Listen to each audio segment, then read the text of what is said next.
Up next is mental health in the educational system.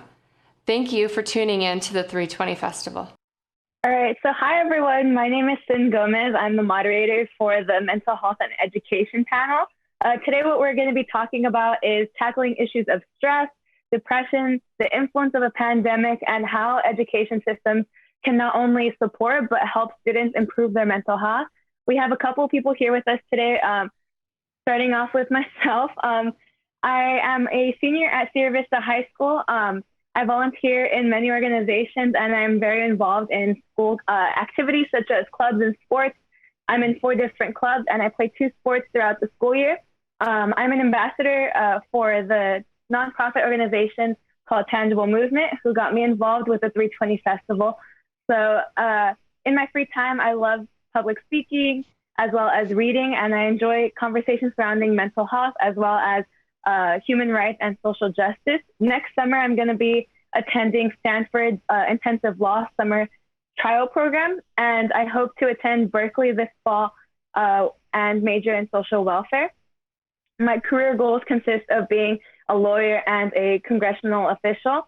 I hope to impact people's lives through politics as well as ensuring their rights through law.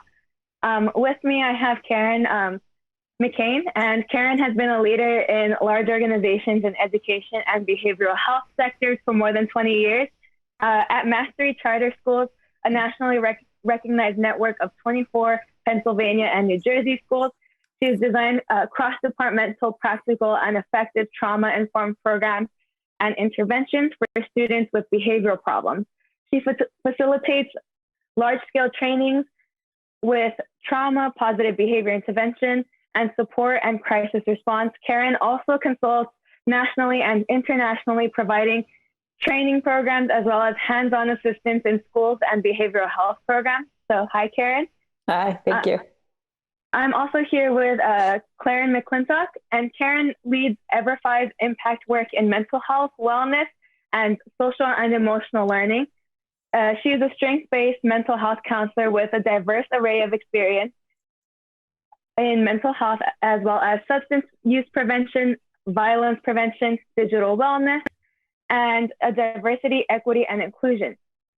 Her work at EVERFI, Erin looks at critical ways in which technology can make an impact on tackling some of the most seemingly intractable issues facing young people today.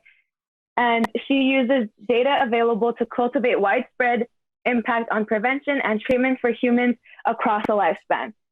Erin holds a master's degree in mental health counseling, and she completed her postmaster's education in trauma, addiction, counseling, and she has extensive experience in the community, schools, and collegiate mental health arena. So, hi there. So we also have Marlene. She has 20 years of experience on her in education, including 6 years as a teacher, and she has 14 years as an administrator. She earned her doctoral degree in educational leadership at Azusa Pacific University, where her research was centered on restorative justice practices. She currently serves as a director of positive youth development at San Bernardino City Unified School District. She specializes in using restorative justice practices as key educational issues, including suspension, expulsion, attendance, and chronic absenteeism. Her approach includes using trauma-informed lenses for designing student support. Marlene regularly connects with her students on mental health services as well as families as they overcome the barriers, aversion, and cultural myths that prevent students from getting the help they need. So hi there, Marlene. Good morning. We also have with us Joshua Mcneil. He began his career at Lakeside as a teacher, where he quickly began adapting trauma-informed strategies to his classroom. He realized how important this approach was and saw amazing improvements in his students. Because of Josh's success in both his classroom and in communicating trauma-informed education practices, he began to get many requests to consult and train others, which propelled him into becoming a director of Lakeside's Neurologic Initiative. In addition to earning his master's in multicultural education, Josh has completed both the Child Trauma Academy's neurosequential model of education and therapeutics. He has presented at regional, national, state, and interstate conferences and now offers training and consultation for schools and individuals throughout the United States and abroad. Joshua wrote 101 Brain Breaks and Brain-Based Education Activities, a book filled with activities for classroom teachers to help regulate each level of the brain. So hi, everyone. Thank you for being here today. Super happy to see you all. Thank you. We're going to be starting off with some lighthearted questions just to open up the platform for conversation, and so that way everyone can get to know you guys a little bit better. So with that being said, our first question is, what are some precautions that you believe should be taken when discussing mental health, such as harmful language or unconsciously damaging actions? We'll start with you, Jeff. Yeah, so for me, one of the first things I always think about is coming from a teacher's perspective is kind of just knowing your role, knowing what your lane is, and making sure that you're connecting with other people. Because one of the things that I found early on as a teacher is that students were really open to having conversations with me that I was not equipped to really be partaking in.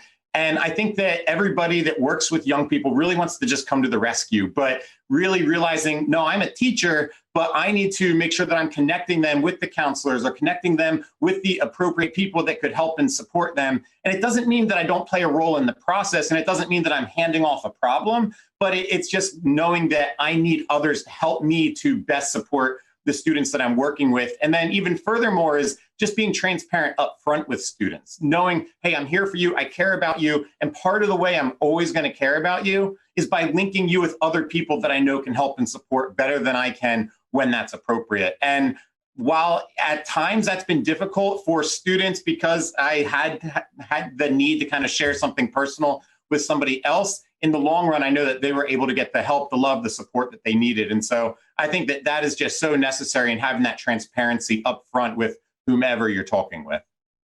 Yeah, definitely. Thank you for that. Karen, do you have anything you would like to say on what are some precautions that should be taken? I think there's stigma is obviously a big one. And I think Marlene might talk to language and stigma. I'd say there's two things that we don't talk about a lot. One of them is that mental illness or mental health is really on a continuum. So I would ask like all of us or all of our listeners to think about a time where they had a friendship or a boss or a teacher that made them feel really anxious, whereas they don't normally feel anxious in other areas in their life. And that highlights the point that all of us are subject to feeling depression or anxiety. And yes, some of it's genetic, but some of it is also contextual. So it has to do with the relationship that you have with somebody or how you're feeling in that classroom or how you're feeling in that particular job. And the more that messes with your head, once your anxiety goes up, your ability to think and communicate goes down. So I would love for us all to talk openly, with each other in the world about the times that we feel anxious or depressed and get it normalized a little bit better than it is now. The other thing I want to say is that sometimes things that look like mental illness come with some amazing things. So you'll see people like Tim Ferriss, or who's a famous podcaster, or others that have a lot of anxiety and depression, but they also have a lot of drive. And a lot of times those things get bundled together. And I'd say what a beautiful thing. So to celebrate some of the things that are the downside of real exceptionality. Yeah, thank you for that. Erin, do you have anything you'd like to say too? Yeah, a couple of things. One of the things that I think is really important, and it's sort of like the counterpoint to what Karen just said, is that mental health is something we all have. I think sometimes we avoid conversations about mental health, or people that maybe are feeling like if I talk about mental health, then, there's a lot of stigma that surrounds it. And I think the reality is that we all have mental health, right? It's something that we all live with. There's things that we can do to strengthen it. There are things that we'll experience that are going to compromise it. Some of us are going to, face challenges as it relates to it. But I think, especially for educators, knowing that mental health is something that we all possess and that we all can kind of work towards improving to varying degrees that we're able to is really important. The other thing that I think is important is to not overgeneralize. So, especially as it relates to conversations that you might have, I've heard a number of people say things like, oh, I'm so OCD, because they like things a certain way. And when you use language that is connected with a diagnosis that someone may have in a really callous way, it can not only make that person feel minimized in terms of their experience, but it can also just send the wrong message to society as a whole. So really being mindful about the language that we use. And then the last point I'll make is the importance of meeting someone where they're at. So really being an active listener and taking cues from the student that you may be talking to about how they're referring to their experience and mirroring that language, so that if they prefer one term over another, you're reflecting that in how you're listening and responding to them. Yeah, definitely. Thank you for that. Mm-hmm. And lastly, Marlene, is there anything you'd like to add to the conversation? Sure. Just to add to what Erin said, I would say, as educators, because we're not the therapists and necessarily the counselors at times, that we try to avoid using totalizing language, and labeling students is important. So, for example, I when I'm working with a student who has bullying behaviors, instead of calling them the bully or telling the parents that your son is the bully, we use externalizing language and talk about the behaviors versus labeling students. So that's a precaution that we could use when dealing with mental health. And then secondly, I would just say a precaution is to understand the cultural myths that exist with the population you're working with. So every culture has their own myths about mental health. And so I know in the populations that I work with, I have to be aware of those so that I can better serve the population I'm working with. Yeah, thank you. All of you guys made very strong and true points. And from a student's perspective, it's very comforting to hear that, because a lot of times teachers aren't granted the resources they need to help students, or they aren't given the correct trainings and things like this, where students are left helpless and teachers are left feeling helpless. So this panel is going to be super important to help give education systems, districts, and teachers the resources they need, and to give students a sense of comfort from people of different avenues, showing that they do care about students' education as well as their mental well-being. And since this is a panel on mental health, our first question is, what kinds of partnerships should schools have in the community to ensure students' mental health needs are identified and met? Like Erin said, where they need to be and what dialogue should be used to have the most fundamentally helpful discussion. So we'll start with Karen. What do you have to say on that? I would remind school administrators and teachers that you can't do it alone. There's no way to really meet the students' mental health needs by yourselves. So to that end, I'd say training staff is a big deal. So not only training them in how to identify someone who's at risk for suicide or needs mental health resources, or other kinds of more basic resources, like if they're homeless or something like that. But also to get training for themselves about the things they do that might make students feel a lot of chronic stress and anxiety. For instance, their own bias. If they're working with students from a different racial population than them, can create all kinds of stress and put all kinds of labels on a student. Those kind of trainings are vital. So that's first partnership. And then the other ones are to have at our school, we have social workers on staff, so that teachers can identify that sort of initial, hey, I think you need to talk to the social worker. But that social worker is then able to triage and decide who's going to get referred to this agency that pushes into our school to offer therapy, who's going to go outside. And then we have lots of community partners. So when we have lots of students with grief and loss, or we have a death, we have an agency that is grant funded that comes right into our building and does support circles with teachers who have had a loss or kids who have had a loss. And then the last one is just there's so much need. You've got to add capacity. So we have relationships with tons of social work schools so that we get interns. So there's a win-win there. We can train people, but also have extra great people to work with the kids. Yeah, thank you for that. And a little bit that I can speak on this is coming from low-income communities. It is harder to get these resources. And there's simple ways, like you said, with partnerships, where it's a win-win situation that schools can start implementing this on a very grassroots level by giving students that are graduates trying to get their foot into social work and mental health, that they can help students at a lower level in high school get the resources they need.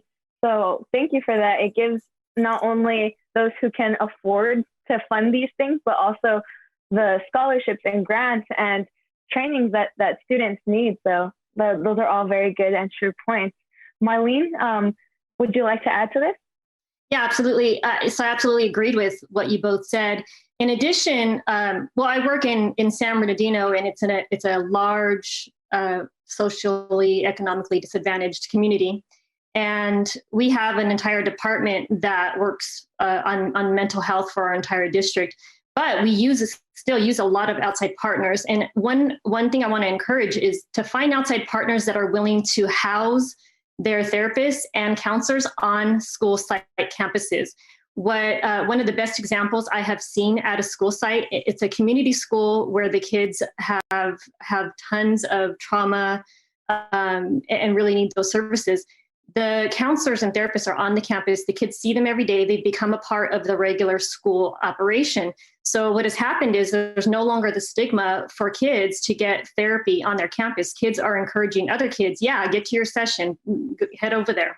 So mental health has become just a normal part of that school, in a school that in particular in the past that just would have been seen as an ordinary or peculiar to go to a therapy session. So finding those partners that are willing to be a part of the school is important, and it definitely helps the culture of the campus in terms of mental health and acceptance for everyone.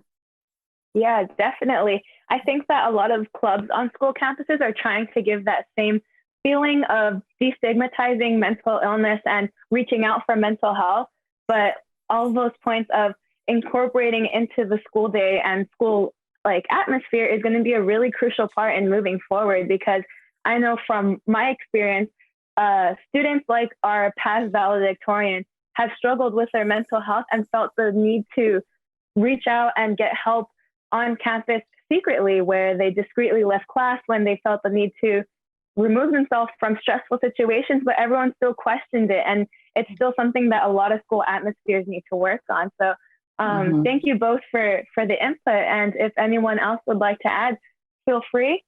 The one thing I was just going to add, just to build upon your point, Marlene, of having more people on campus, and when you build that in, and whether it's even a mental health professional or whether it's other support systems, realizing that we all play a positive role in the mental health of our students, is that you don't then only have to have that dose of a specific session with the person. When you can walk down the hallway and you see somebody that is a caring adult that you respect and like, and that you believe likes and respects you, that could be a small something that helps get you through the next 20 minutes or helps get you through the day. And so the more that our schools are just filled up with people that we know love and support our kids, the more that's going to create a safe haven there that they're going to be able to exist more positively within.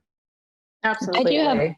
I do have one thing to add too. In terms of thinking about EVERFI and the work that we do, we really are focused on partnering schools with organizations that want to make an impact in those schools through education. And so as you think about, how to leverage even creatively foundations that may wish to make an impact in student mental health and schools that need that impact to be made, really thinking about how do we cast as wide of a net as we possibly can around the young people that we're trying to serve, because we know that schools are under-resourced.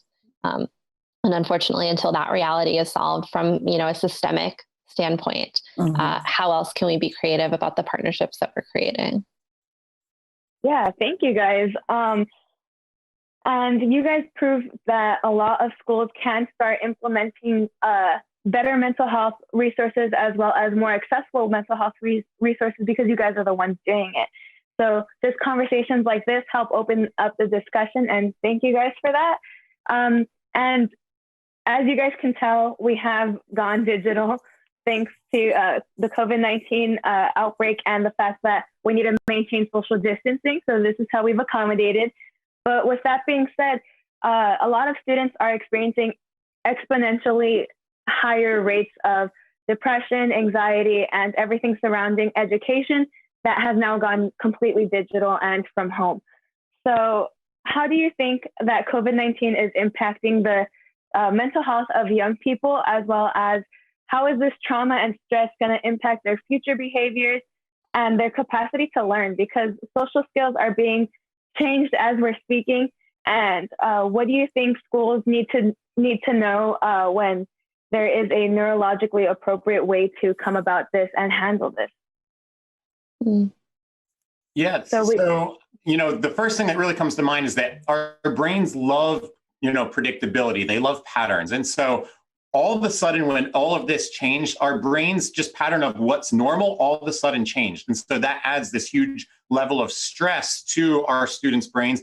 And whether they were going home to something positive or something that wasn't so positive, and we know that that's a mixed bag for them, their brain is perceiving this experience as a highly stressful experience. Not to mention that there's all these other doses of stress, just as being able to observe the media, as you said, just being in such a digital age, being able to know that now my relationship with a parent might have changed, that they're now helping to support my education, my relationship with my teachers have changed. If school was a safe haven for me, that has now been taken away. And so there's all of these small things that begin to add up. And the longer this extends, it's creating something that's a potentially negative. For some, it might be positive, but for others, a potentially negative experience. And then all of a sudden, there's a lot that's happening now. But when they transition back into schools, we need to realize that they've been through something that has a high potential to have a traumatic impact on them. One of the first and key things that I think we need to be mindful of is that when our brain is exposed to high levels of stress, we begin to actually move out of the higher regions that are coming into school saying, hey, I'm ready to learn right now. And we're going to have students that are coming into school where they're operating out of a part of their brain that's simply asking the question, am I safe? Am I cared for? Am I respected right now? And so as we transition back into school, schools need to be prepared for, how do I answer that question first? Before we're worried about how do we dive back in and worry about any gaps in reading and math and science, we need to be asking the question, how do we make sure that these kids know that they're cared for, that they're safe? What are the things that we're putting in place? Are there spots in the classroom that are designed for safety and comfort? Are there places in the school that say, hey, this is a spot where you're able to go? The resources, the partnerships that we were speaking about a minute ago, how are we bolstering those up? But if we're not adding anything new, if we're not changing anything other than trying to support the academics, we're going to be missing something significant, where not only are we going to see academic gaps, but we're also going to see significant gaps in their social emotional skills as well, because we're not going to be attuned to those significant needs that many students are likely to have, not all. Yeah, definitely. I think that that's what a lot of schools are focusing on staying on their educational track and making sure that students don't fall behind. But at the expense of their mental health, that is not something that should be focused upon. It should be mental health first, because a lot of students were struggling prior to the quarantine, and throughout quarantine, it's only heightened. But then, like you said, for the select few, it's been improving their mental health. But I know that a lot of students are lacking motivation and ambition now that everything is done from home. So I think schools need to orientate their focus onto the mental health aspect first. So thank you for that. Erin, what would you like to add to this? Yeah, I think, brilliantly said, Josh. If you think about what students, and I mean, our society in general is going through right now, we are grieving. People are grieving the loss of loved ones. Many people are facing significant financial hardship. Many people's complete worlds have been upended. And if you think about, I don't know, some people might be familiar with Maslow in terms of the hierarchy of needs that exist in being human. We can't expect students to be at the very top. There you go. Maslow's hierarchy of needs. Exactly. So it's the idea that, at the bottom of this pyramid, we have our most basic needs, things like food, water, shelter, safety. And as we have those things met, we're able to actualize into the next levels. Well, if our students' most basic needs are in jeopardy, to Josh's point around safety, it's very difficult for us to expect that we can have the educational goals that we're hoping to achieve. So I think a big piece that schools can be thinking about now is, how do we make sure that we have gatekeepers, have people within our communities that can look out for signs, that can be working one-on-one to make sure that students have, the most basic needs met. School in so many ways is a protective factor for students. You have educators that can look and make sure that students are clothed and, in weather appropriate clothing, and that they don't, have marks in their body or are safe in some capacity. For some students, it's where they're getting their meals. And right now with schools closed, a lot of those things aren't happening. In addition, you don't have those sets of eyes on students to make sure that they're doing okay. So I think when students get back, we can anticipate that we're going to maybe have to put the educational outcomes that we're hoping to achieve to the side or on the back burner in favor of the emotional ones first, because collectively as a society, we're going through a lot. Can I add to, just because there's probably teachers watching, there are teachers right now checking in with kids' mental health virtually. And I've seen a number of amazing lessons in which teachers are, posting thought-provoking videos and having kids respond and check in with how they're feeling for the day. So definitely mental health doesn't have to wait until we get back into the classroom. They can start addressing mindfulness activities. I have kids doing breathing activities with their teachers online, virtually. All of those mindfulness and check-ins with kids is perfect for teachers. It doesn't have to be, therapy, and the school counselor can go more into depth, I'm sure, but there are plenty of things the teachers can do now as well. So that's great to hear. Absolutely. Well, and I think just to that point, like, teachers shouldn't have to be expected to be therapists either. Teachers certainly do what they feel comfortable doing, but schools need to be able to also resource and figure out ways in which they can, at like the highest possible level, allocate the resources needed to meet the mental health needs that students are likely going to come back with. Absolutely. Yeah, thank you. I think that's a very specific and important point to address, is that teachers are expected or are becoming expected to be that mental health avenue. And although they do provide many great resources and navigation, like we've said, sometimes they're not equipped to deal with the situations they're placed in. They're people just like every other student that's going through something. Teachers have their own lives and their own difficulties and struggles too. So I think that an important element of moving forward would be more mental health awareness, not only within the classroom, but the pathways in which students can get the help that they need. And so thank you for everyone who spoke to that. And next, we had a little bit of a exterior input that I wanted to get, so that way we can have a little bit more of student input besides myself, because I'm only one of many of us going through this situation alongside all of these educators and every one of you. So we did a survey on social media where we reached out to students within my community. Usually they're represented as, or they are underrepresented, and they come from low-income families, and most of them are first-generation incoming college students. So I wanted to get their input on how mental health has not only been affected this last couple months, but their entire education.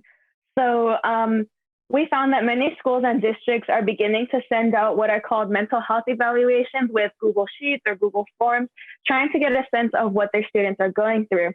But many students feel that after that point of receiving the evaluations, there's not much action taken, where they say that they're struggling, but schools don't have the resources or aren't sure what to do with that information. So this leads to a lot of students having a growing sense of mistrust in administration. And what do you guys think could be a helpful alternative to this? And I think we can start with Karen. What would you like to add to this? So I can tell you that working in a large urban charter network with many Black and Brown students, we get approached so often from well-meaning researchers from universities or other organizations that want to test our kids, give samples, examine, use them for research. And what ends up happening is that two things. One is that we and our students end up feeling like guinea pigs. And the second thing is that there is a message that says something's wrong with you. That's fascinating to us. So we want to study you and break it down. And then there's often no real solution or offering or some kind of built-in therapy that's offered that's simple for figuring out what to do with all the information you have once that assessment is taken. The other thing that happens is a lot of these tools are originally created with different populations, and they're just not a great fit for our population of students. So for instance, there's a classic study called the ACEs study, which is Adverse Childhood Experiences. That is a great study, and it's very important, fundamental to studying and looking at trauma for everyone. But it had factors like divorce would give you 1 point for an ACE score, which wasn't relevant to the population that we work with. But other things that were relevant were like, how much community violence do you see every day? That's a relevant factor, but that wasn't on there. So that tool had to be reshaped to be relevant for our population. Similarly, for instance, Black boys and their behaviors are often criminalized and disciplined.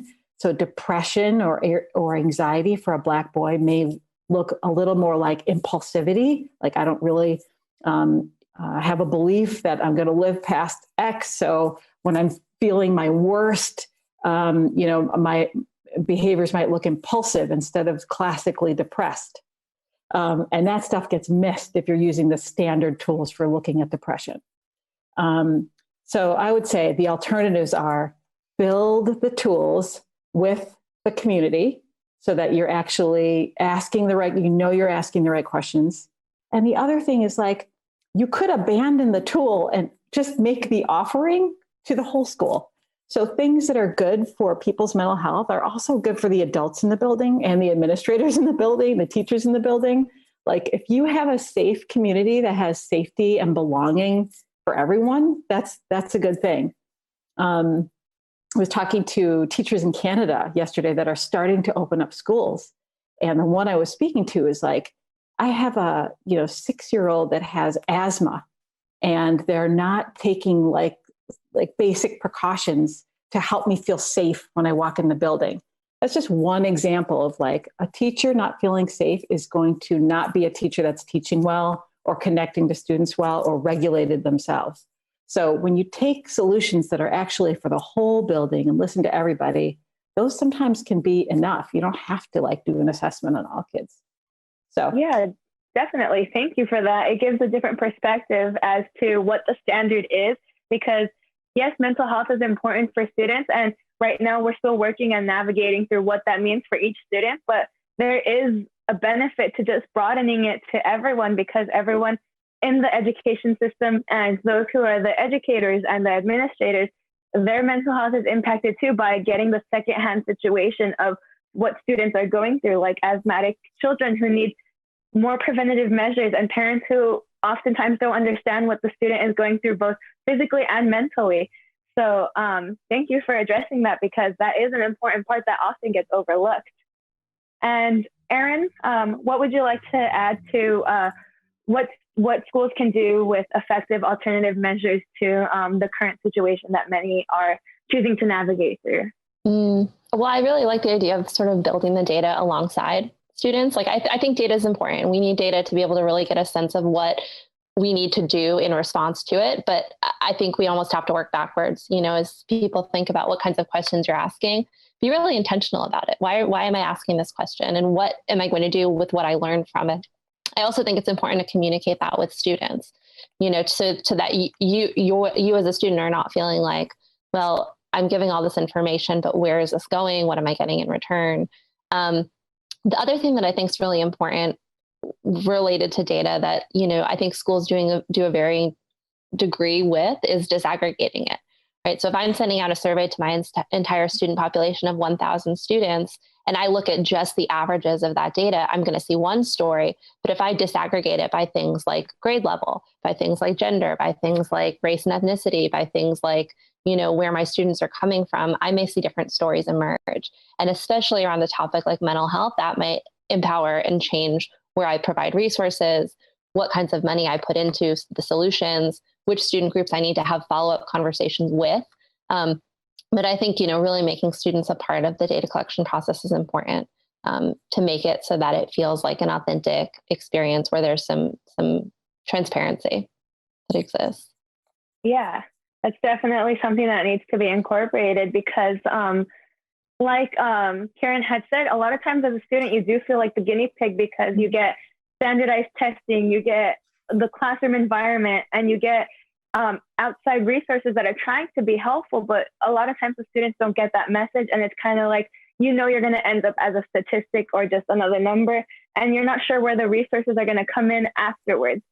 So I think that complete transparency and things like that could be definitely where students get more of the help. And avenues of resources that currently are either not advertised appropriately or just not available to students. So I think that's very true to the point. And also with this new generation, we're seeing a lot of technology, as you can see, a lot of it is going digital. And we've already touched on this, but a lot of students are seeking instant gratification with the fact that they are beginning to use technology as a form of escapism. So that means going on social media instead of doing your homework, or family obligations are becoming too stressful, so you just retreat and come into yourself and turn to your phone instead. So a lot of students are realizing that they can just not deal with these issues and turn to technology instead, or use these avenues of escapism instead of dealing with the current situation that they're in or the struggle they're facing. So as we begin to see this behavior grow, what are some things that you would recommend as a remedy that schools can implement to help the students cope with these things? Or what do you think students and parents can do to remedy or kind of learn better skills rather than deal with these situations through escapism? Erin, how would you like to start this conversation? Well, I think it's important to note that technology is something that has both really strong benefits, especially for young people, particularly in this time, being able to maintain the connections that they need. But it's also, like anything, it has its challenges as well. I think that, like anything, we need to learn how to use it appropriately. And I don't necessarily think that that's something that every young person is being taught. What does it look like to have an unhealthy relationship with technology? What are some of the signs of that? What can I do instead? And really being mindful about not just the social and emotional things that can come along with it, but like safety, right? Like, what's a good password look like? What are cookies and how do they work? And when I put information out there, where is it going? So I think one thing that schools can consider is providing that digital wellness education to help students know the technology that they're interacting with in a meaningful way. I think the other thing that anyone can do, parents, students themselves, if they're at an age where it's appropriate, is start to recognize how is their interaction with technology making them feel. When they go online, are they feeling good? Are they feeling positive? Or are they feeling like it is impacting their mental health in a negative way? And if it is, thinking through some things that they might do instead. Set a timer for an hour and take a break.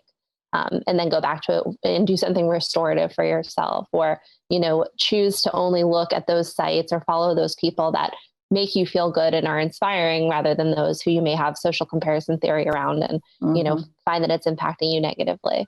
Those are just a few points, but I don't think that technology is going anywhere. And for a lot of students, that's a good thing, but I think it is important to find that balance and really be educated around it. Yeah, thank you for that. Karen, would you like to add to this?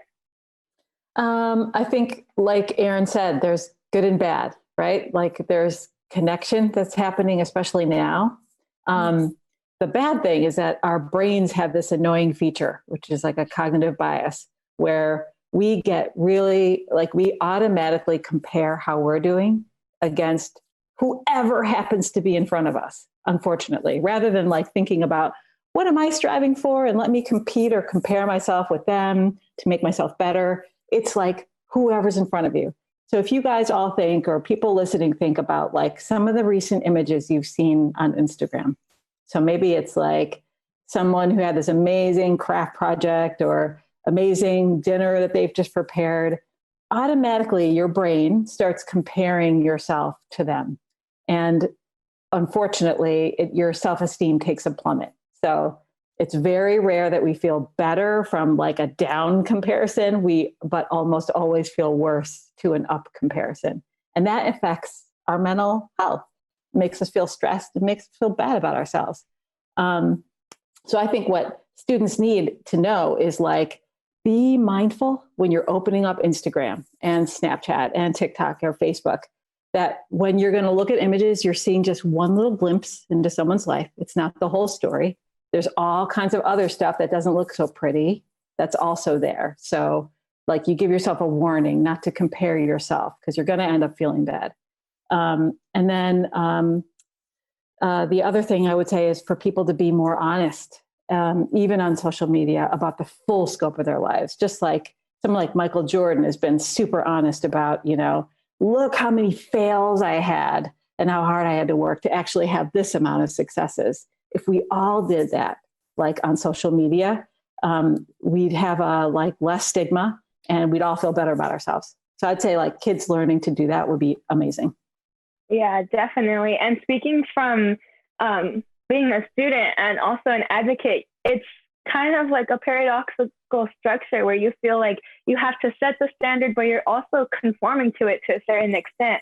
So it's really hard to try to be the generation that makes change, but is also trying to deal with the stereotypes and standards that are already implemented. Yes. And a lot of older generations or people who are more set in their ways see that our generation is addicted to social media, or they just view it as a negative thing, when a lot of times students get their resources from social media, like therapy apps or guided meditation, or just communicating with friends and family that you can't see right now. So that's how my generation tries to use social media as a positive avenue. But of course, there's also the negative side too, where there is a lot of comparison. I know, especially in senior year, you start to think, okay, well, what am I doing and what is everyone else doing? What schools are they going to? Where am I going? A bunch of questions start to come up and you're not really sure how to navigate them. And there isn't conversation around it, so it leads to a feeling of isolation. Yeah. And I think that a lot of addressing this could be where we move in a positive direction, where, yes, there are negative and positive aspects to social media and technology use, but like we've said, the escapism is where the problems come with it. And showing that transparency on social media can be where we move forward with this, and students learn to realize that everyone is going through hardship and everyone is going through struggle, but of course we persevere and we're able to move forward. Can I add too, the schools that are teaching mindfulness daily and doing mindfulness activities with kids daily are ahead of the game, because if mindfulness evokes and activates compassion and gratitude and appreciation, and those are those human connectedness feelings that we want kids to have. So by doing that daily mindfulness, I think that is critical for our kids right now who are having those issues. Well said. Yeah, definitely. Is there anything else anyone would like to add to this conversation?